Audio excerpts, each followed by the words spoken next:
গোয়েন্দা বিভাগের যিনি প্রধান ডিজিএফআই এর প্রধান আমাকে মোবাইলে জানিয়েছে, হুজুর সারা দেশে কোরআনের কথা বলবেন, কোনো অনুমতি লাগবে না। প্রধান উপদেষ্টা ডক্টর মোহাম্মদ ইউনূস ঘোষণা দিয়েছে, অন্যান্য ধর্মীয় অনুষ্ঠান যেভাবে চলে মুসলমানদের কোরআন প্রচার করতে কোনো অনুমতির প্রয়োজন নেই। যেই ফোর্সে আল্লাহ কোরআনে দিয়েছেন কথা, আপনি ওই ফোর্সে বলবেন, কিন্তু কমিটিতে যারা থাকে কর্তৃপক্ষকে বলবেন তারা যেন মেয়েদের প্যান্ডেলটা আলাদা রাখে, পুরুষের আনাগোনা সেখানে যেন না হয়। এখানে এরকম আছে তো? হ্যাঁ, ঠিক আছে, আলহামদুলিল্লাহ। তো ওনার ওই কথা তো আমরা মেনেই নিয়েছি। সুতরাং এখন আসেন, মাইক কেড়ে নেয় আলেমদের সামনে থেকে। এখন আসেন দেখি আপনার বুকের পাঁঠা কত। উনি আমাকে আর একটা তথ্য দিয়েছে যে আমি বললাম, স্যার আপনি এতদিন ছিলেন কোথায়? বলছে আমি কয়েকদিন আগে দায়িত্ব পেয়েছি, আমি ছিলাম না, আমি এখন মুসলমান হিসাবে যা করা লাগে আমি করব। আপনারা কোরআন প্রচার করেন, কেউ যদি কোনো জেলায়, কোনো থানায়, কোনো ইউনিয়নে বাধা দেয়, শুধু তার নামটা আমারে দেবে, ওর ঠ্যাং ভেঙে ফেলবে। আমরা তো এইটাই চাচ্ছিলাম, যে দেশে কোরআন বিরোধী কোনো মানুষ যেন মাথা ছাড়া দিয়ে উঠতে না পারে। সুতরাং এটা আমরা যারা মানুষ হারিয়েছি, কবরে আছে আমাদের মা বাবা, আত্মীয় স্বজন, একটা মানুষ যখন কবরে থাকে সে যেন সাগরে থাকে।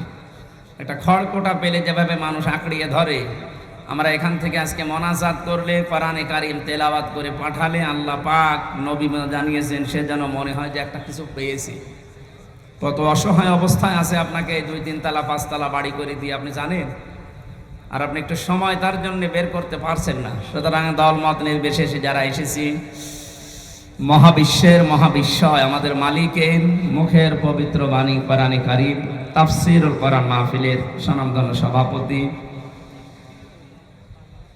এই ছেলে কথা বলা যাবে না ভাই, সাবেক উপজেলা চেয়ারম্যান মিরপুর কুষ্টিয়া, বিশিষ্ট ইসলামী চিন্তাবিদ, রাজনীতিবিদ, আমাদের অভিভাবক, বাংলাদেশ জামাতে ইসলামী কুষ্টিয়া জেলা শাখার নায়েবে আমির আলহাজ মোহাম্মদ আব্দুল গফুর। নাম দেখেছেন, আল্লাহর যে নাম আছে 5000, তার ভেতরে একটা গফুর। এই নামের কারণে আল্লাহ লক্ষ লক্ষ কোটি বান্দাকে মাফ করে দেবে। গফুরের আগে আব্দুল লাগিয়েছেন, গফুরের বান্দা। এই জন্য যাদের নাম আল্লাহর নামের সাথে মিল করে রাখা, তাদেরকে এই গফুর বলে ডাকা যাবে না, আব্দুল গফুর বলা লাগবে, আব্দুল মান্নান বলা লাগবে, আব্দুল হান্নান বলা লাগবে। কথা বুঝতেছেন? অনেক সম্মানিত নাম, আল্লাহর নাম। মহান আল্লাহ তার এই গোলামকে তার বান্দা হিসাবে যেন তৈরি করে নেন, তার জীবনের ভালো কাজগুলো কবুল করেন। মানুষ হিসাবে যদি কিছু অন্যায় থাকে, আল্লাহ এই গফুর নামের খাতিরে মাফ করে দেন। সম্মানিত পরিচালক, আপনাদের এলাকার সন্তান মনে হয় নাকি? কোথায় বাড়ি? হ্যাঁ, এলফামার। ইসলামিক চিন্তাবিদ, শিক্ষাবিদ জনাব মাওলানা শাহ সায়েম বিল্লাহ। আলোচনা রাখলেন মাওলানা হোসাইন আহমেদ মাহফুজ, কুষ্টিয়া ওলামা বিভাগ, বাংলাদেশ জামাতে ইসলামীর অঙ্গ সংগঠন, জেলা সেক্রেটারি মাওলানা ইয়াসির আরাফাত জিহাদি সহ আমি নাম জানি না অনেকের, এই জন্য একবারে দোয়া করছি, ওয়ারাফা'না লাকা যিকরাক। যারাই আছে তাদের ইমান এবং আমল অনুযায়ী আল্লাহ যেন মান সম্মান দুনিয়া আখিরাতে আরো বাড়িয়ে দেন। বলেন বলেন। একবারে সব দোয়া করলাম বলে এবার রাগ করলেন না, মানে অনেক জায়গায় আছে তো। এক শিক্ষক বলছিল ছাত্রকে, এসে গোট বানান কর। স্যার ABCD EFG HIJKLMNOPQRSTUVWXYZ কি করবি? এর ভেতরে আছে, আপনি বানান করিয়ে নেন। আমি সব অক্ষর বলে দিয়েছি, আপনি শুধু GOOD বানান করিনি। তা আমি একবারে দোয়া করেছি কোরআনের আয়াত দিয়ে, ওয়ারাফা'না লাকা যিকরাক।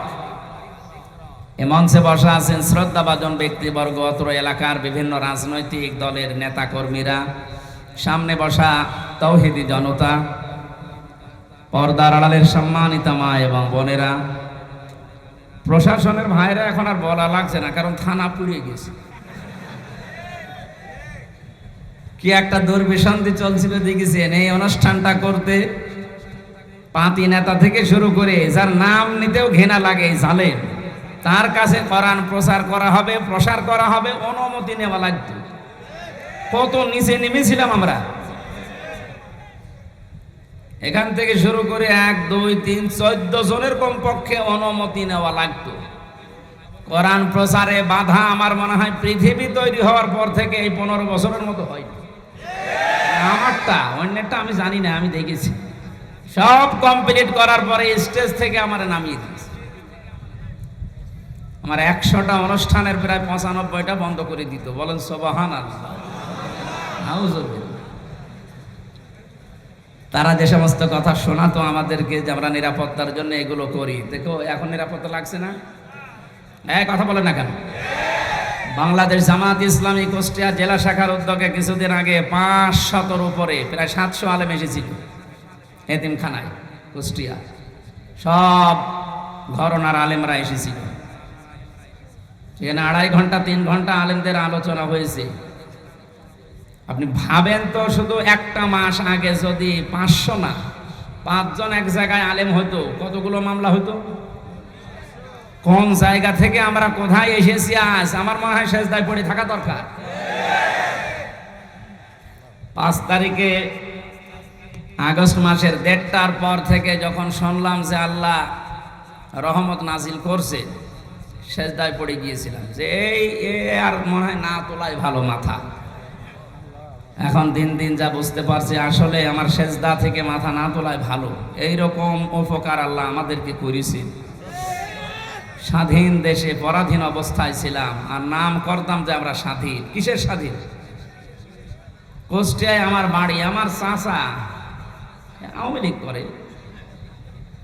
উনি আমার দাওয়াত দিয়েছে খাবার খাওয়ার জন্য। যদিও আওয়ামী লীগের বাড়ি খাবার খাওয়া ঠিক না, না সব আওয়ামী লীগ না, আমার চাচার মতো যারা। এখন নিয়ে গেল, যাওয়ার পরে খাবার খেয়েছি। এখানকার একজন নেতা গোছের মানুষ ওনারে কল দিয়েছে। কেন ওনারে দাওয়াত দিলে? বলছে আমার ভাতিজা। না, ভাতিজা হলেও হবে না। তার 2 দিন পরে আল্লাহ তাআলা এই অবস্থা করে দিয়েছে। এখন তাদেরকে দাওয়াত দিয়েও খুঁজে পাওয়া যাচ্ছে না। কোথায় যে আছে আল্লাহ জানে আর ফেরেশতা জানে। যারা আমরা এসেছি কোরআনে কারিমের এই অনুষ্ঠানে ইবাদত মনে করে বলেন আলহামদুলিল্লাহ। দরুদ আর সালাম পড়ছি আমাদের নবী মুহাম্মদুর রাসূলুল্লাহ সাল্লাল্লাহু আলাইহি ওয়াসাল্লামের প্রতি। আমি খুব কম সময় কথা বলবো, কারণ দিনের বেলা সিলাইদা ছিল, গলা ব্যথা করছে। ওদের মাইক এই রওশনের সাদের মতো মাইক, ও ছাতা যতই ধাক্কা দিয়ে হয় না, কারণ শেষ। আজকেরটা মনে হয় ঠিক আছে। মাইক কোথাকার? মেরপুরের। এই মাইকটা আশপাশে অনুষ্ঠান হলে নেবেন, এটা ভালো আছে। আমি যেই কথাই বলবো এখন থেকে, পরের শব্দ থেকে একটা শিক্ষা নিয়ে তারপরে সামনে যাব ইনশাআল্লাহ।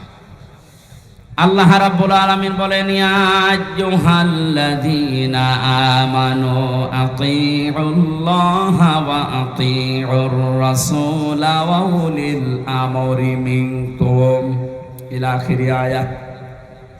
সূরা নিসা 5 নম্বর পারার 6 নম্বর পৃষ্ঠার 9 নম্বর লাইনের 59 নম্বর আয়াতের প্রথম অংশে আছে তাফসিরে ফি জিলালিল কোরআন। কত আলেম এখানে বসে আছে, আপনার যদি একটু সন্দেহ লাগে ওনাকে জিজ্ঞাসা করবেন পরে। আমি যেটা বলছি ওটার সাথে কোরআন এবং বাস্তবতা যদি মিলে যায়, আপনাকে এই মুহূর্তে সিদ্ধান্ত পাল্টিয়ে মেনে নেওয়া লাগবে। আপনি নিজেও কোরআন পড়েন না, হামজা বলছে আপনি মানবেনও না। আপনি কি হয়েছেন? কি আপনি কি লাথি খাবে? হ্যাঁ, আদালতে প্রবেশ করার সময় যে পুলিশের সামনে ওনারে লাথি দিয়েছিল, পুলিশকে বললাম ভাই আপনি দেখলেন না কুষ্টিয়ার লোকের লাথি দিল আর আপনি দেখলেন? বলছে করবো কি? যে লোকটা লাথি দিয়ে বেরিয়ে গেল, ওরে ধরতে পারলেন না? ধরবো কি করে? ওরে তো আমি ব্যবস্থা করে দিয়েছি, মার।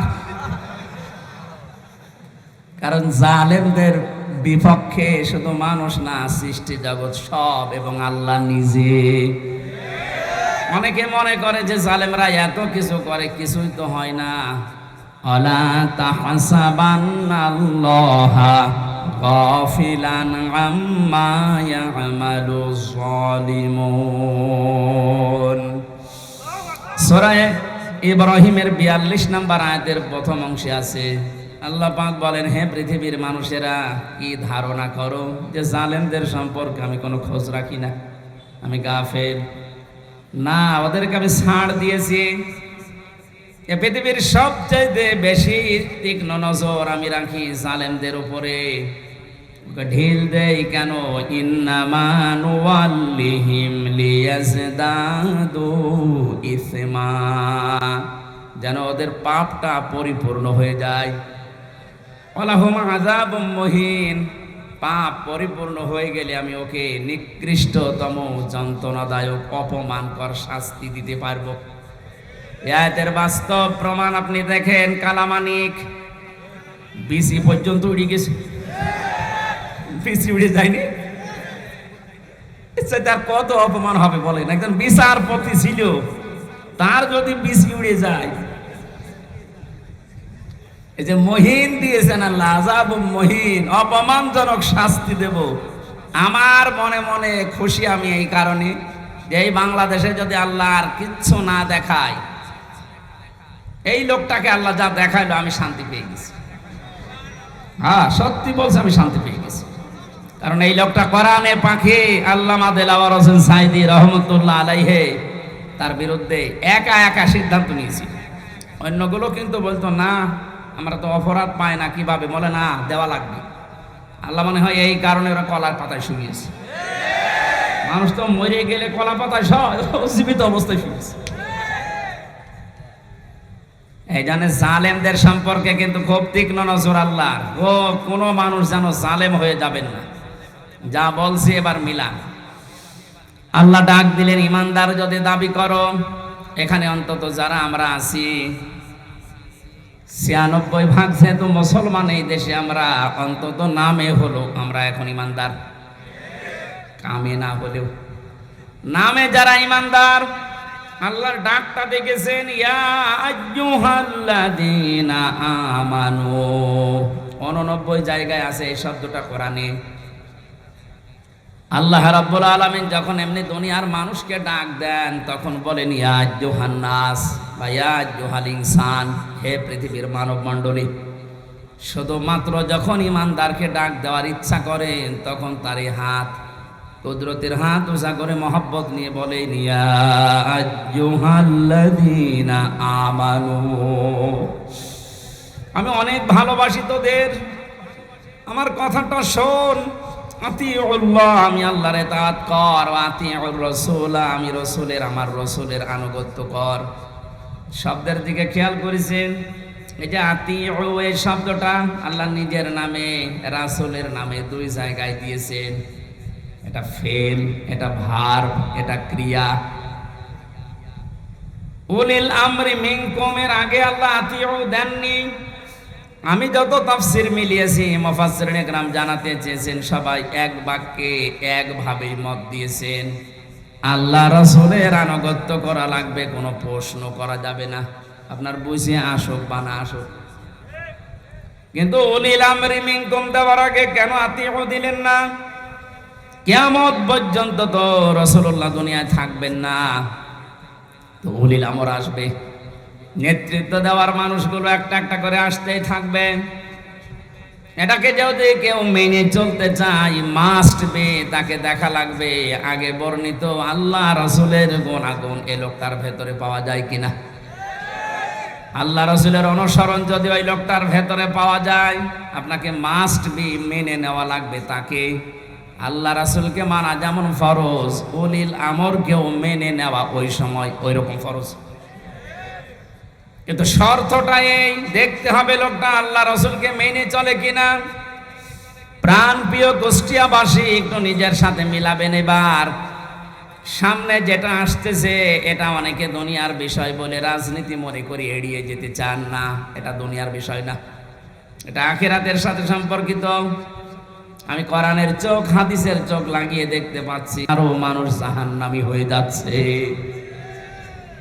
আজকে সেলাই দাতে আমি দ্বিতীয় পয়েন্টটা বলেছিলাম, কিয়ামতে আল্লাহ বিচার ব্যবস্থা যখন আরম্ভ করবেন, প্রথম ধাপ, দ্বিতীয় ধাপ। প্রথম ধাপে একা একা ডাকবেন, দ্বিতীয় ধাপে যখন ডাকবেন আল্লাহ তখন আর একা ডাকবেন না। ইয়াউমা নাদউ কুল্লা উনাসিম বিইমামিহিম। সূরা বানী ইসরাঈলের ৭২ নম্বর আয়াতের প্রথম অংশে আছে, আল্লাহ বলেন কিয়ামতের ময়দানে প্রতিটি মানুষকে আমি ডাকবো তার ইমামের সাথে, তার নেতার সাথে। কার সাথে? বলেন বলেন। আগে নেতা, এরপরে কর্মী। কুষ্টিয়াবাসী, বিবেক যদি আপনার এখনো জাগ্রত থাকে, যদি কুকুরে প্রসাব করে না দেয়, ভালোভাবে চিন্তা করেন। আগে নেতা, এরপরে আপনি।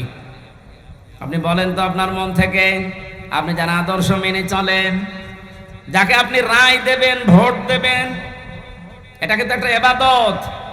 অনেকে মনে করে ভোট এ শব্দ কোথায় আছে? এদিকে আসে। তাফসিরে মারেফুল কোরআনে আল্লামা শফি রহমতুল্লাহ আলাইহি উনি সূরা নিসার ৫৮ নম্বর আয়াতের ব্যাখ্যা করতে গিয়ে আমানাত, এই বহুবচন শব্দের ব্যাখ্যায় তিনি আমানত মানে ভয়কাট্য ভোট লিখেছেন। কারণ এটা একটা রায় দিচ্ছেন, আপনি সমর্থন জানাচ্ছেন, সহযোগিতা করছেন। মাইয়াশফা শাফাআতান হাসানাতাই ইয়াকুল্লাহু নাসীবুম মিনহা ওয়া মাইয়াশফা শাফাআতান সাজ্জিয়াতাই ইয়াকুল্লাহু কিফলুম মিনহা ওয়া কানাল্লাহু আলা কুল্লি শাইইন মুকিতা। বলেন আল্লাহু আকবার। সূরা নিসা ৫ নম্বর পারার ১০ নম্বর পৃষ্ঠার ১১ নম্বর লাইনের ৮৫ নম্বর আয়াত, এটা ইবনে কাসিরে আছে। আল্লাহ পাক বলেন, যদি কেউ এই পৃথিবীতে ভালো কাজের সহযোগিতা করে, সাহায্য করে, রায় দেয়, সাপোর্ট করে, ভোট দেয়, ওই লোকটা ক্ষমতা পেয়ে যত ভালো কাজ করবে, আপনি শুধু একটা রায় দেওয়ার কারণে ওই সওয়াব পেতেই থাকবেন। কোন মানুষ যদি অন্যায় কাজে সাপোর্ট করে, অন্যায় কাজ করার দ্বারা যে গুনাহ হবে, আপনি শুধু একটা রায় দিয়েছিলেন, এই কারণে একই গুনার ভাগ হবে। এই আয়াতের ব্যাখ্যা করতে গিয়ে আমি দেখেছি মুফাসসির লিখেছেন, কিয়ামতে বহু মানুষ উঠবে, তার আমলনামায় জিনার গুনাহ লেখা থাকবে। ডাক দিয়ে বলবে, রব্বুল আলামিন, এটা ফেরেশতারা ভুল করেছে। কি হলো? আমি তো জীবনে জিনা করিনি, আমার জায়েজ স্ত্রী ছিল, সারা জীবন আমি বৈধভাবে সংসার করলাম, আর তোমার ফেরেশতারা লিখেছে আমি নাকি জিনা করেছি। একটা কথা হলো, আল্লাহ পাক বলেন, বান্দা আমি জানি তুমি জিনা করনি। এমন লোককে রায় দিয়েছিলে যে লোকটা রায় পেয়ে সংসদে এই বিল পাস করেছিল। এরকম মানুষ এসে নেই? এমন মানুষকে রায় দিয়েছে, এই লোকটা রায় পাওয়ার পরে এমন এমন জায়গায় রাত কাটিয়েছে। আমি দেখতে পাই এই দেশে প্রায় ২৫০টার উপরে নাইট ক্লাব চলছে শুধু ঢাকাতে। কুষ্টিয়াতেও প্রায় ১৪টার উপরে চলছে। এ সমস্ত জায়গায় তো শুধু আল্লাহর জিকির হয়। নিজের জায়েজ স্ত্রী বাদ দিয়ে যারা এখানে হাজার হাজার লক্ষ লক্ষ টাকা খরচ করে এগুলো চালাচ্ছেন, তাদের চরিত্র কোথায় নেমেছে বলা লাগবে না, বুঝে ফেলেছেন। আপনি যে শুধু রায় দিয়েছিলেন, ওই লোকটা যত দিন নিজে হোটেলে রাত কাটিয়েছে, যত রকমের জেনা, তার হাতের জেনা, মুখের জেনা, চোখের জেনা, লজ্জাস্থানের জেনা, যত রকমের জেনা হয়েছিল ওগুলো সব ফ্ল্যাক্সে লোড হয়ে বিকাশ হয়ে আপনার আমলনামায় যাচ্ছে। এখন যদি বলেন হুজুর আমার বিকাশ নাম্বার খোলা নেই, এমনি খুলে যাবে, খোলা লাগবে। ভোটার আইডি কার্ড দিয়ে, ছবি দিয়ে, তারপরে টিপসই দিয়ে বিকাশ করবেন, লাগবে না, এমনি খুলে যাবে। শুধু রায়টা দিয়ে দেখেন। আপনাকে আমি বলছি না যে অমুকে দাঁড়িয়েছে তারে রায় দেন না, আপনি দেখবেন যে ৫ জন দাঁড়িয়েছে ভোটে, এর ভেতরে আল্লাহ রসুলকে মেনে চলে কোন লোকটা, আপনি তারে দেন। কারণ আপনার এই রায়টা রায় না, এটা একটা ইবাদত। এটা কি?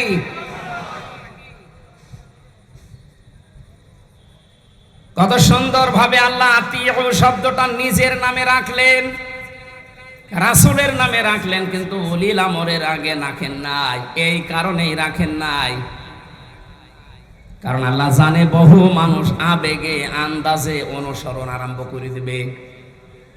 কোরআনে কারীম জানাচ্ছে, ইত্তাবিউ মা উনজিলা ইলাইকুম মির রাব্বিকুম ওয়া লা তাত্তাবিউ মিন দুনিহি আউলিয়া কলিলাম মা তাযাক্কারুন। সূরা আরাফের 3 নম্বর আয়াত, 8 নম্বর পারার 10 নম্বর পৃষ্ঠার 3 নম্বর লাইনে এটা আছে। আল্লাহ পাক বলেন, সবাই মিলে অনুসরণ করো, অনুকরণ করো যেটা তোমাদের প্রতি তোমাদের রব নাজিল করেছে। অকুষ্টিয়াবাসী আমরা এক বাক্যে স্বীকার করি, আমাদের রব আমাদেরকে দিয়েছেন কোরআন। কথা বলেন না কেন? কোনো সন্দেহ আছে এর ভেতরে? তাহলে অনুসরণ করা লাগবে একা একা না সবাই মিলে। ইত্তাবিউ বহু বচন, এই জন্যই তো আহ্বান জানাচ্ছি। নয়তো আমি একা একা মেনে যদি জান্নাতে যেতে পারতাম, আপনাদের জীবনও ডাকতাম না। এই যে কোরআন শরীফ আমি হাতে নিয়ে বলছি, সত্যি যদি আল্লাহ এখানে 1 বচন দিত যে অনুসরণ কর, তোরা জান্নাত দিয়ে দেব, আপনাদেরকে আমি জীবনও বলতাম না। কারণ আমার বাবার যা আছে, আমার যা আছে, আমি কিচ্ছু না করলে অন্তত মরণ পর্যন্ত আমার কেটে যাবে। তা আমি একা তো জান্নাতে যেতে পারছি না, আপনাকে আমার বাঁচানো লাগবে। কুল হাদিহি সাবিলি আদউ ইলাল্লাহ আলা বাসীরাতিন আনা ওয়া মানিত্তাবা'আনি ইলা আখির আয়াত। সূরা ইউসুফের 108 নম্বর আয়াতে আছে, আল্লাহ পাক বলেন, নবী আপনি বলেন এইটাই আমার পথ, এইটাই আমার। আমি মানুষকে আল্লাহর দিকে ডাকি, আন্দাজে ডাকি না, আমি বুঝে শুনে ডাকি, আলা বাসীরাতিন দেখে দেখে ডাকি, কারণ এইটাই আমার কাজ। এবার একটা তথ্য বলছি হাদিস থেকে, বিশ্বনবী জানিয়েছেন, মানে মান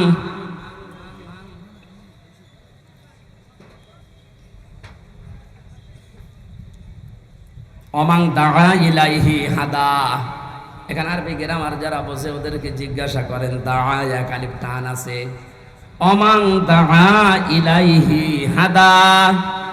কেউ যদি কোরআন দিয়ে মানুষকে ডাকে, আল্লাহ নিজে তাকে হেদায়েতের উপরে রাখে।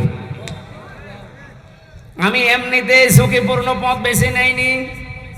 3টা বছর জেলখানায় থাকার পরে তো সিদ্ধান্ত নিতে পারতাম না যে যা করছে করুক, লা ইলাহা ইল্লাল্লাহ, পারতাম না।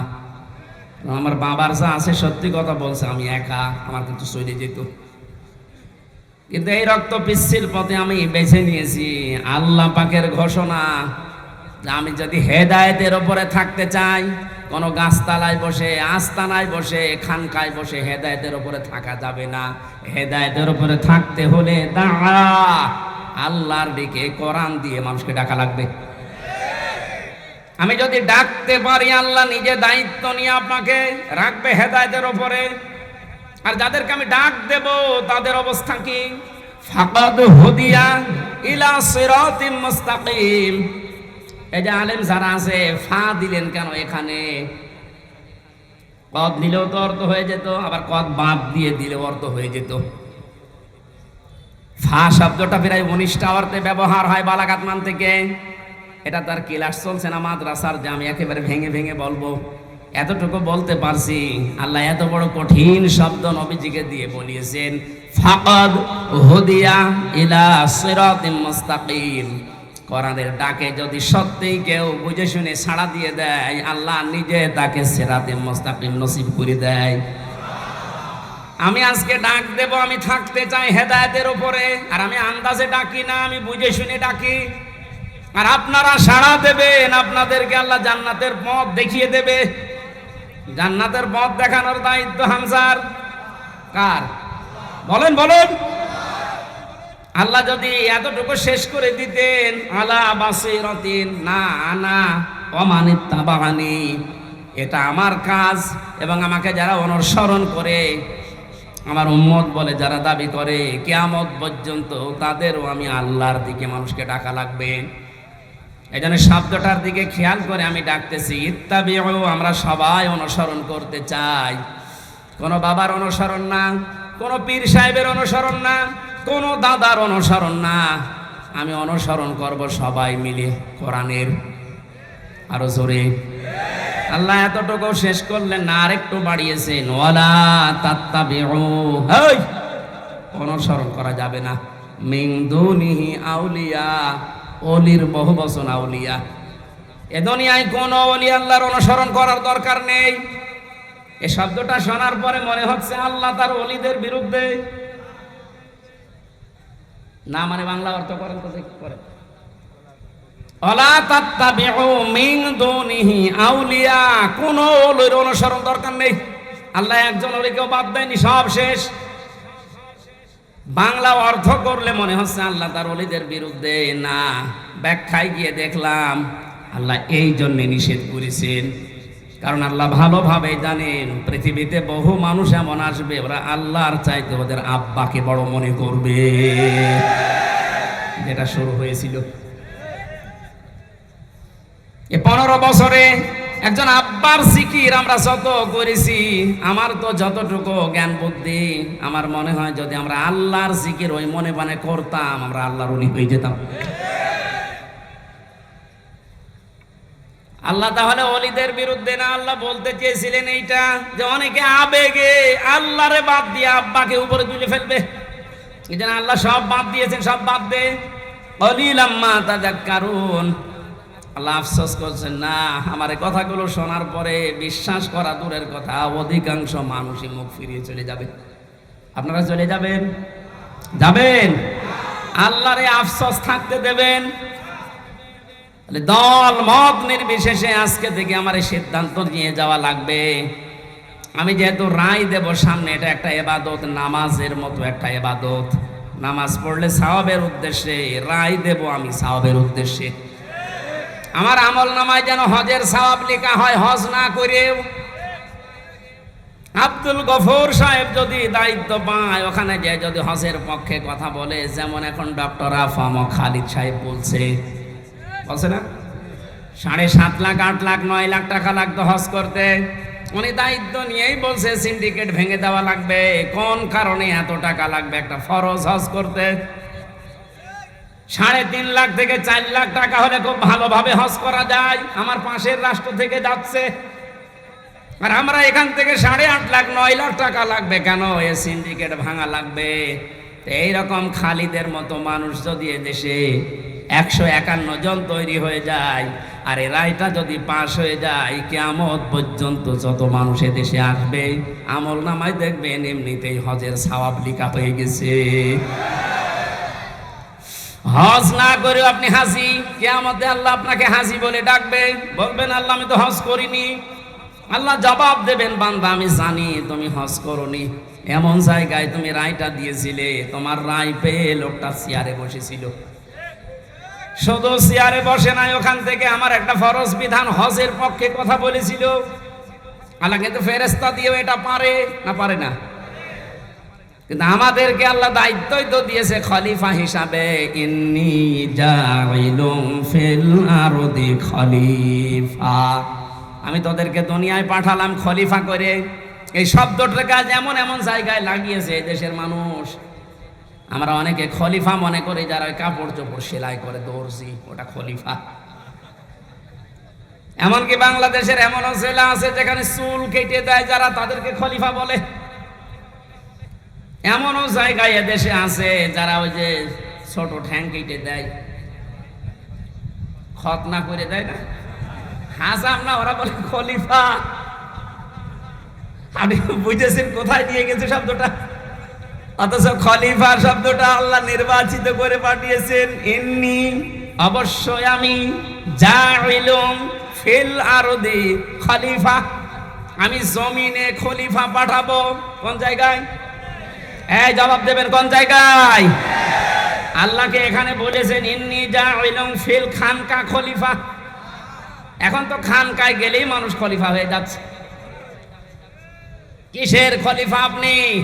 খানকায় গেলে খলিফা হবে কথা কোরআনে হাদিসে কোন জায়গায় আছে দেখান? আল্লাহ বলেন জমিনে খলিফা পাঠিয়েছি।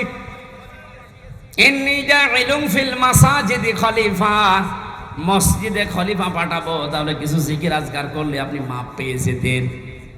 যদি বলতেন ইন্নী জাইলুন ফিল মাদারিসি খলিফা, মসজিদে মাদ্রাসায় খলিফা পাঠাবো, তাহলে সায়েম বিল্লাহর মতো একটা মাদ্রাসা করে কিছু ছেলে মেয়েকে পড়ালে আপনি মাপ পেয়ে যেতেন। আল্লাহ কিন্তু শব্দটা দিয়েছেন ইন্নী জাইলুন ফিল আরদি। কোথায়? ফিল আরদি, জমিনে।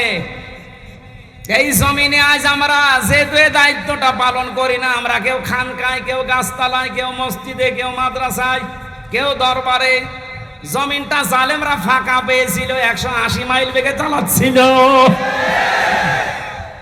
আমার কথার অর্থ যদি না বোঝার ভান করে থাকেন, এদিকে আসেন, আসেন, ঝড়ে কোদাল দিয়ে বোঝাচ্ছে। জমিনটা ফাঁকা পেয়েছিল না, যা মনে লেগেছে তাই করেছে। যেহেতু আল্লাহর খলিফা আমরা, কেউ জমিনে নেই, কেউ ঢুকে গেছে আস্তানায়, কেউ দরবারে, কেউ মাদ্রাসায়, জমিনটা ফাঁকা পেয়ে মন মতো ওরা চালিয়েছে। এখন আর না, আমরা বুঝে ফেলেছি আল্লাহ আমাদেরকে পাঠিয়েছে ফিল আরদি। কোথায়? আরো জোরে, আরো জোরে। সুতরাং জমিনে থাকতে রাজি আছি আমরা।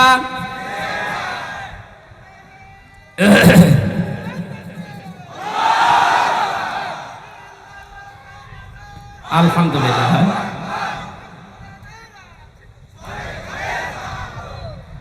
এতক্ষণ পর্যন্ত যা বলছি তার সামারাইজ এইটা। এমন মানুষকে আমরা রায় দেব, ভোট দেব, তার পেছনে থাকবো যেই মানুষটা আল্লাহ রসুলকে মেনে চলে। সে জামাত ইসলাম হওয়া লাগবে, চরমনায় হওয়া লাগবে, শর্ত না।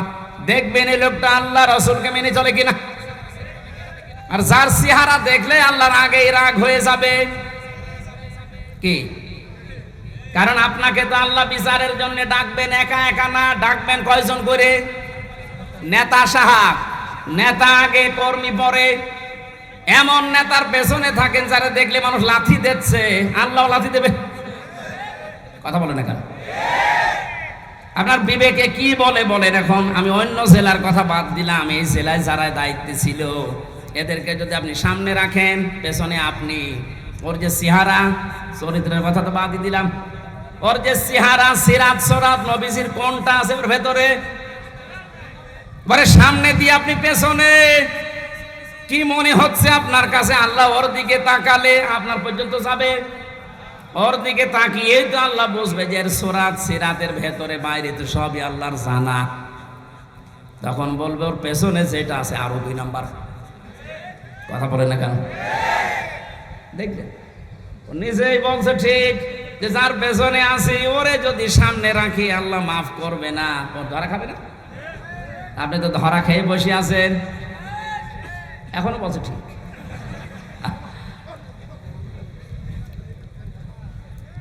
আশা করছে আপনার বিবেক খুলবে। এরপরও যদি কেউ ফিরে না আসে, আমার মনে হয় ওর বিবেকের ওপরে তালা লাগানো আর কুকুরে পেশাব করে জং ধরে গেছে।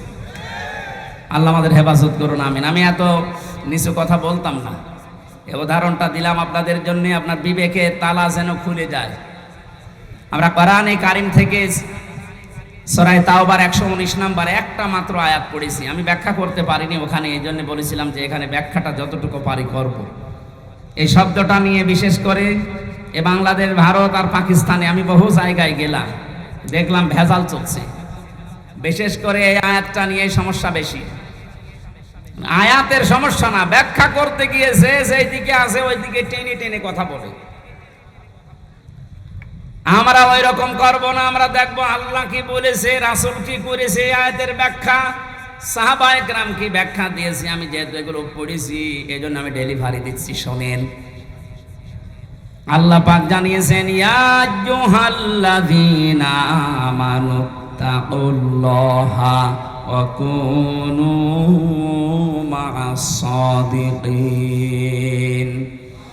ও হে যারা ঈমানের দাবি করো, আমি আল্লাহকে ভয় করো, এই দুনিয়াতে যারা সত্যবাদী তাদের সঙ্গে সাথী হয়ে যাও, তাদের সাথে থাকো। 3টা বিষয় এই আয়াতের ভেতরে আমরা পেয়েছি। 1 নম্বরে আল্লাহর ডাক ছিল ঈমানদারকে। কাকে? প্রশ্ন আসতে পারে আমি তো ঈমানদার আছি না, মুসলমানের ঘরে আসলেই তার ইমানদার বলবেন হবে না, দেখতে হবে আপনার ইমান আছে কিনা। কোরআনে কারিমে আল্লাহ যতবার ইমানের কথা জানিয়েছেন আমি প্রত্যেকবার দেখেছি তোমরা যারা ইমান পেয়েছো তারা শোনো, এ কথা নেই। আল্লাহ বলেছেন তোমরা যারা ইমান এনেছো তারা শোনো। আমরা কি ইমান এনেছি না পেয়েছি? হ্যাঁ, না না না, আমরা তো পেয়েছি, আমরা ইমান আনতে পারি না এখনো। ইমান এনেছিল হযরত বেলাল, ইমান এনেছিল হযরত খাব্বাব। তাকান তাদের জীবনের দিকে, ইমান আনার কারণে কি গেছে তাদের উপর দিয়ে। হযরতে সুমাইয়া ইমান এনেছিল তারা, আর আমরা ইমান পেয়েছি। আমরা ইমান কি করেছি? এজন্য আমাদের ইমান আনতে হবে। আমি খুব অল্প কথাই বলছি, আপনার ইমান এবার আপনি আনলেন। মনে করেন লা ইলাহা ইল্লাল্লাহু মুহাম্মাদুর রাসূলুল্লাহ। ইমান এনেছেন। ইমান আনার পরে ইমান আছে কিনা নাকি চলে গেল? প্রশ্ন আসতে পারে, ইমান চলে যায় কি করে? হাদিস, নবীজিকে প্রশ্ন করছে এক সাহাবী, হে নবী আমার ইমান আছে, এটা আমি টের পাবো কি করে? বিশ্বনবী বলেন ইদা সাররাতকা হাসানাতুকা ওয়া সাআতকা সাজ্জিয়াতুকা ফাআনতা মুমিন। যখন তোমার ভালো কাজগুলো তোমাকে আনন্দ দেবে আর অন্যায় কাজ করলেই তোমার কষ্ট লাগবে, তখন বুঝবে যে তোমার ইমান আছে। ও বাংলার মুসলমানেরা, এ দেশে ভালো কাজ সবার কাছে ভালো লাগে না। অন্যায় কাজ সবার কাছে অন্যায় লাগে, কষ্ট লাগে না, লাগে না। এই থিওরিটা মনে রাখেন, যাদের ভালো কাজ ভালো লাগে, অন্যায় কাজ যাদের কাছে কষ্ট দেয় না, এই মানুষগুলো ইমান নেই। ও যত বড় জুব্বা গায়ে দিক না কেন, এই যে কোরআনে কারিম প্রচার করা, এটা ভালো কাজ না মন্দ কাজ? এই ভালো কাজেও সবাই কি খুশি? না না, সবাই খুশি না। যারা এই ভালো কাজে খুশি হয়েছে, আপনি মনে মনে ভাবতে পারেন যে আপনি অন্তত আর যাই থাক, আপনার ইমান আছে। আরে ভালো কাজ দেখার পরে যদি কারো ভালো না লাগে আর কষ্ট লাগে, সে নামাজ পড়তে পারে, রোজা রাখতে পারে, জুব্বা গায়ে দিতে পারে, ওর ইমান নেই, ওইটা বেঈমান। এটা আমাদের ইমান আছে কিনা আর কারো কাছে জিজ্ঞাসা করা লাগবে না, আপনি নিজে এখন যথেষ্ট। ইত্তাকুল্লাহ, আমি আল্লাহকে ভয় করো। আল্লাহর ভয় এই শব্দের যতগুলো ব্যাখ্যা আমি পড়েছি, উত্তম ব্যাখ্যা হচ্ছে যেখানে যেই দায়িত্ব যে পাবে ওই বিষয়ের উপরে জ্ঞান অর্জন করার মাধ্যমে প্রশিক্ষণ নিয়ে ওই কাজটা পরিপূর্ণ করার নাম, আঞ্জাম দেওয়ার নাম তাকওয়া। এই সমস্যা কি? ভেজা বলে কষ্ট হচ্ছে? বৃষ্টি পড়ছে? এখানে তো 9টা ব্যাখ্যা ছিল তাকওয়া শব্দে, বৃষ্টি তো সমস্যা হয়ে যাবে দেখছি। আকুনু মাস সাদিকিন। ঈমান আনলে এখানে 9টা পয়েন্ট পেয়েছিলাম আমরা। কোন মানুষ যদি ঈমান আনার পরে তাকওয়া অবলম্বন করে, মহান আল্লাহ তাকে দুনিয়ায় 9টা, আখিরাতে 27টা উপকার করবেন বলে কোরআনে ঘোষণা দিয়েছেন। বলেন সুবহানাল্লাহ। তাকওয়ার যে ব্যাখ্যা এতদিন পর্যন্ত শুনেছি যে আল্লাহর ভয় এটা কি, আসলে তাকওয়ার আসল ব্যাখ্যা এখন আমার কাছে এইটা মনে হচ্ছে, যতগুলো আছে হ্যাঁ আছে, আমার কাছে এইটা মনে হয় যে যেখানে যেই কাজ করবে ওই কাজের প্রশিক্ষণ নিয়ে, শিক্ষা নিয়ে, প্রশিক্ষণ এবং শিক্ষা দুইটাই থাকা লাগবে ওই কাজের উপরে। এরপরে ওই কাজটা সুচারুরূপে যে আঞ্জাম দিতে পারে, এই লোকটা তাকওয়াবান। বাংলাদেশ আজ এইটা ছিল না। কারণ তাকওয়া যদি কেউ অবলম্বন করে ঈমান আনার পরে, আসমান জমিনের যত বরকতের দরজা সব আল্লাহর খুলে দেওয়ার কথা ছিল কোরআনে। আমরা দেখতে পেলাম আর বরকতের দরজাগুলো সব বন্ধ হয়ে যাচ্ছে আস্তে আস্তে। একটাই কারণ, আমরা তাকওয়া অর্জন করতে পারি নাই ঈমান অনুযায়ী। যেখানে যেই লোকটা উপযুক্ত তাকে সেই জায়গায় না দিয়ে এমন লোককে সে চেয়ারে বসিয়েছে, চেয়ারের পর্যন্ত অপমান হয়। এই লোকটা সারা জীবন পড়েছে আইন নিয়ে, তারা আইনের পক্ষে না বসিয়ে আইনের চেয়ার না দিয়ে দিয়েছে কৃষির চেয়ার। সে কি বুঝবে বিষয়ে? তারও বিষয়ে লেখাপড়া নেই, শিক্ষা নেই, প্রশিক্ষণ নেই। ও যদি কিছু ফতোয়া দেয়, কোনো মাসলা মাসাইল দেয়, সব দেবে আন্দাজে। এই জন্য আমরা পিছিয়ে যাচ্ছিলাম। বাইরের দেশগুলোতে আমি যতটুকু ঘুরেছি, এই যে সিঙ্গাপুর, মালয়েশিয়া, থাইল্যান্ড, যতগুলো দেশ ঘুরে আসলাম, ওখানে দেখেছি ওরা উন্নত হচ্ছে এই কারণে যে যেই বিষয়ে পারদর্শী তাকে ওই বিষয়ের উপর এগিয়ে দেয়। আপনার 4টা ছেলে আছে, এক একটা ছেলে এক এক লাইনে বসে ভালো, আপনি সেই লাইনে এগিয়ে দেন। একজন যদি ইঞ্জিনিয়ার এই বিষয়টা ভালো বোঝে, ওকে আপনি ওই লাইনে পড়ান। ওই লাইনের জ্ঞান অর্জন করে, যোগ্যতা নিয়ে, প্রশিক্ষণ নিয়ে ওই লাইনটাও উপকার করবে, পৃথিবীতে ফোকাস দেবে। অথচ পারে না ওই বিষয়ে, জোর করে তাকে ঠেলা দেবেন, কিছুদিন পরে এমন জায়গায় পড়বে আর খাতে থেকে উঠতে পারবে না। আমাদের দেশের সিস্টেমগুলো আজ পাল্টানো দরকার। যে যেই বিষয়ে পারদর্শী, ভালো বোঝে, এগিয়ে যেতে চায়, তাকে ওই দিকে এগিয়ে শিক্ষা দিয়ে, প্রশিক্ষণ দিয়ে ওই কাজটা সুচারুরূপে আঞ্জাম দেওয়ার সুযোগ করে দেন, দেশ দাঁড়িয়ে যাবে। এটা দিয়ে দেয়নি আমরা, এই কারণে দরবেশ, এটা আমরা দিতে পারিনি। ওর যে সুরাত আর সিরাত পুরাটাই পাল্টিয়ে গেছে। আমার মনে হয় আজরাইল ফেরেশতা ওরে চিনতে পারতো না। হ্যাঁ, ওর যে অবস্থান, দরবেশ থেকে ধরবেশের যে অবস্থা একেবারে নম হয়েছিল, প্রশাসন পর্যন্ত চিনতে পারে নাই। চিনবে কে? ফেরেশতা আজরাইল এসে যদি বলে, ভাই তুমি কে, তুমি কি আসলে সে দরবেশ? বলে যদি না, আমি নৌকার মাঝি, তারপরে ছেড়ে দিলাম। আমার ভাইরা, এই জন্য আমাদের তাকওয়া হচ্ছে না। তাকওয়া যারা অর্জন করেছিল, ওই মানুষগুলোকে আল্লাহ দুনিয়াতে কে কি উপকার করেছিলেন।